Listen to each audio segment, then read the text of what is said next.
आज मैं आपसे बात करना चाहता हूँ उस महान युद्ध के विषय में जो हो रहा है शैतान और परमेश्वर के बीच में। ये युद्ध वास्तविक है, जैसे कि मैं और आप वास्तविक हैं, वैसे ही ये युद्ध भी वास्तविक है। परंतु परमेश्वर ने हमें एक हथियार दिया है जो कि सामर्थी हथियार है। परमेश्वर के किसी भी पुरुष या स्त्री के हाथों में, जो उसके साथ चलेगा, जो उससे प्रेम करेगा, जो उसकी आज्ञाओं को मानेगा। और ये हथियार प्रार्थना का हथियार है।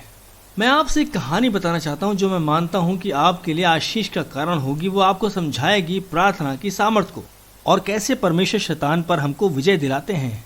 बहुत साल पहले मैं चेकोस्लोवाकिया में था और वहाँ पर मैं एक आदमी से मिला जिसने 5 साल जेल में बिताए थे। पर वो एक परमेश्वर का जन था, वो एक प्रार्थना का व्यक्ति था। वो मुझसे बात कर रहा था और उसने मुझसे कहा, बहुत सारे लोग मेरे देश में आते हैं और वो परमेश्वर के लिए बड़ी आग लगाना चाहते हैं।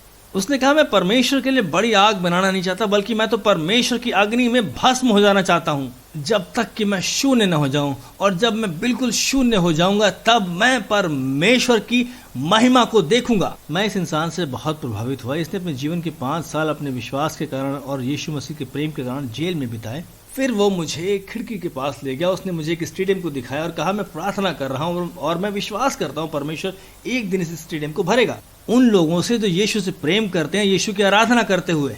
और मैंने अपने मन में सोचा, ये संभव नहीं है, न केवल आपकी पीढ़ी में और मेरी पीढ़ी में, क्योंकि देखिए उस समय चेकोस्लोवाकिया एक कम्युनिस्ट देश हुआ करता था और ये व्यक्ति तो अभी अभी जेल से बाहर आया। लोगों को वहाँ यीशु मसीह पर उनके विश्वास के कारण जेल में डाला जा रहा था। यह असंभव लगा मुझे। और ये व्यक्ति इस बात को जानता था कि वहाँ पर लोगों के हृदय के लिए युद्ध चल रहा है और उसे पता था कि परमेश्वर ने हमें प्रार्थना रूपी महान हथियार दिया है। और जब एक व्यक्ति का पूरा पूरा जीवन परमेश्वर पर समर्पित है और जब वो इंसान प्रार्थना करता है तो परमेश्वर अद्भुत कार्य करते हैं। और इस व्यक्ति ने प्रार्थना करी और परमेश्वर ने अद्भुत कार्य किए।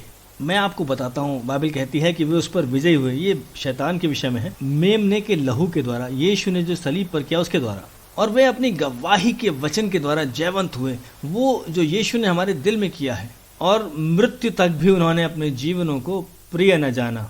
जब हमारा जीवन पूरी तरह परमेश्वर पर समर्पित होता है, जब हम अपने आप को उसके हाथों में पूरी तरह सौंप देते हैं और प्रार्थना करते हैं, तब परमेश्वर अद्भुत कार्य करेंगे। तो आप प्रार्थना करें। परमेश्वर ने आपको सामर्थ्य हथियार दिया, अपना जीवन उसके हाथों में सौंप दें पूरी तरह, और फिर आप प्रार्थना करें और आप परमेश्वर की ओर ताकें और फिर देखें परमेश्वर क्या करते हैं।